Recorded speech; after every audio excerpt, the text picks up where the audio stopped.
কত আছে? 8,000 আম্মা। 8,000 কেন? আম্মা ওই যে আমি তো অফিসে যাই, তো 2,000 টাকা রেখে দিচ্ছি আমার যাতায়াতের খরচার জন্য। আর 10,000 টাকা আমার আব্বু অনেক অসুস্থ, তো টাকা পাঠাইতে ওই ব্যাপারে।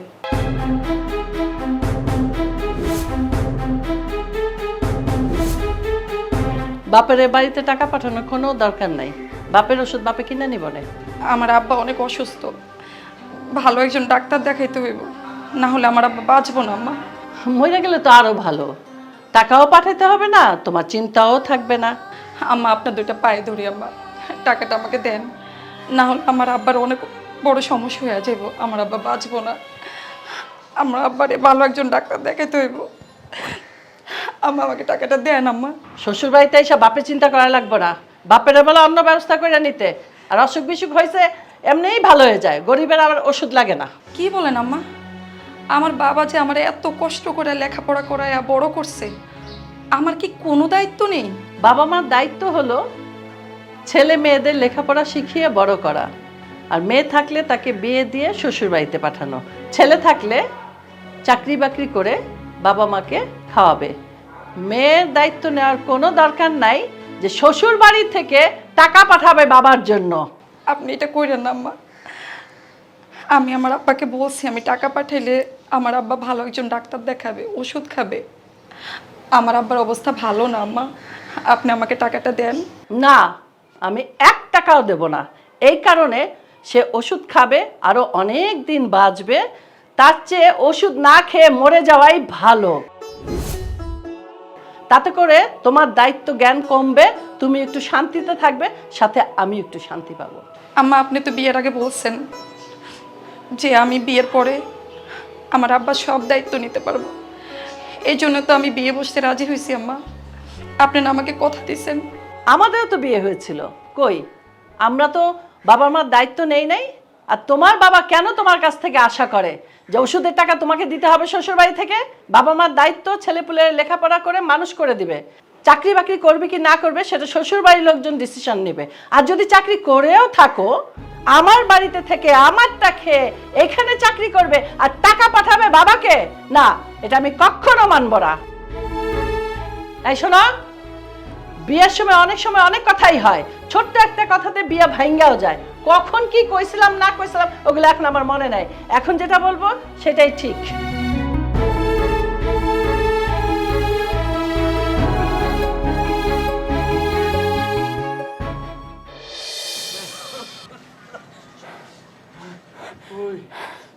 কি হয়েছে তোমার? ধরো।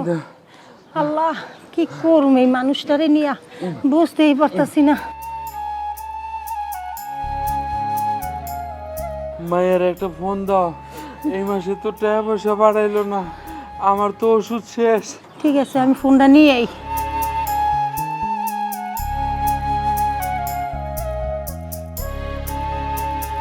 ফোনটা আনছি।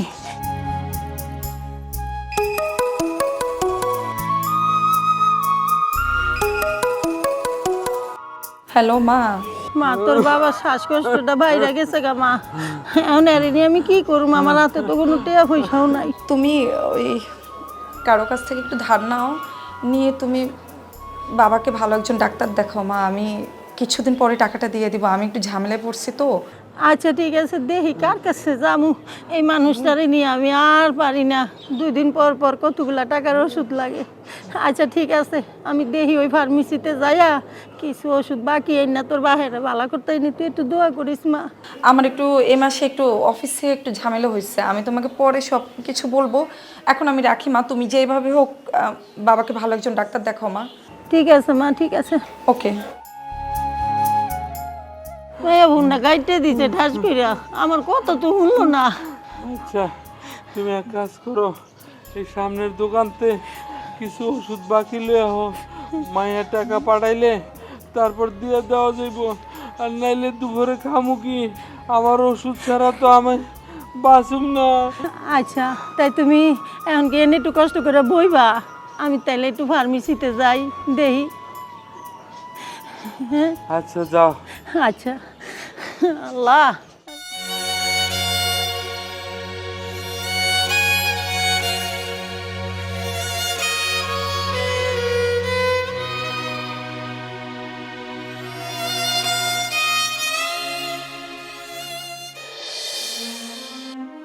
ভাই আমারে কিছু ওষুধ বাকি দেন ভাই, আমার স্বামীটা খুব অসুস্থ ভাই।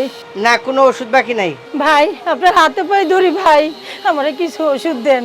আমার মেয়ে টাকা পাঠাইলে আমি পুরাটা টাকা পরিশোধ করে দিব ভাই, আপনার পা ধরি ভাই। বললাম তো কোনো ওষুধ বাকি দিব না। এই বাকি দিয়ে আমি অনেক কাস্টমার নষ্ট হয়েছে আমার। 3 মাস ঘুরে টাকা দিছেন, গত মাসেও কিছু টাকা পয়সা পাবো। আপনারা বলছি আমি বাকি 1 টাকাও দিব না। আমারে কিছু ওষুধ দেন ভাই, ভাই আমার স্বামীটা বাঁচবে না ভাই। আপনি আমার দোকানের সামনে যাইবেন না, গেলে কিন্তু আপনারা গাড় ধরে কিন্তু দোকানতে ধাক্কা দেবো।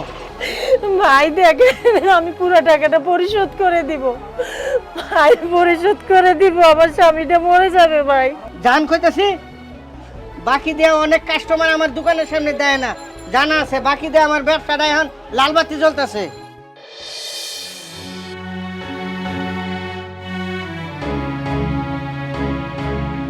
কি হয়েছে? মুখ গুমরা করে রাখছো কেন? কিছু না, এমনিতেই। এমনি কি কারো মুখ গুমরা থাকে নাকি? মন খারাপ কেন? বলবা মন চাইলে বলো, না হলে নাই। শোনো, আমার একটু বেশি মন খারাপ তো, আমাকে একটু একা থাকতে দাও, তুমি এখন যাও। তোমার মন কখন ভালো থাকে? তোমার যা ইচ্ছা তাই করো।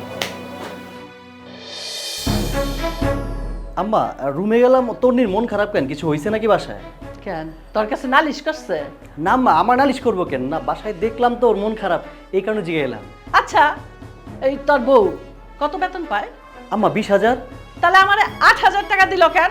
তোমার 8,000 দিব কেন? 20,000 বেতন পাই, তোমার হাতে 20,000 দিব। 8,000 দিব কেন? বাকি 12,000 কি করছে আম্মা?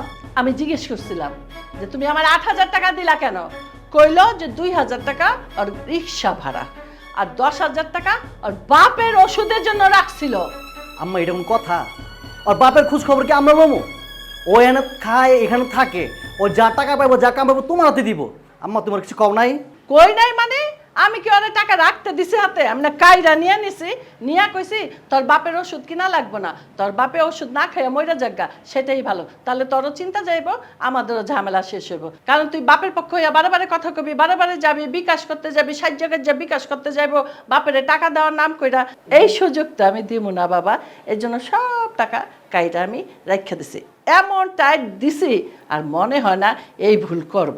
আম্মা তুমি ঠিক কাজ করছো আম্মা, এরে সবসময় আমরা টাইডের উপর রাখবা, তাহলে দেখবা আমি কথা মতো চলবো। আচ্ছা বাজান, তোমার যদি কোনো সময় নালিশ করে, তুমি কি বউয়ের পক্ষ হইয়া আমার বিরুদ্ধে যাইবা? আম্মা তুমি কথা কইলা, আমি তোমার পোলা না? তোমার কথার বাইরে কোন সময় গেছি? এই যে আমার সোনা বাবুটা, এই জন্য বাবা তোর আমি এত ভালোবাসি। আচ্ছা শোন, তুই দেখ ও রান্নাঘরে কি করে, আমার আবার এদিকে একটু কাম আছে, আমি কইরা আসি। হ্যাঁ, কত বড় সাহস! হ্যাঁ, আমার আম্মার লগে শেয়ানাগিরি, আজকে তোর আমি দেখামু।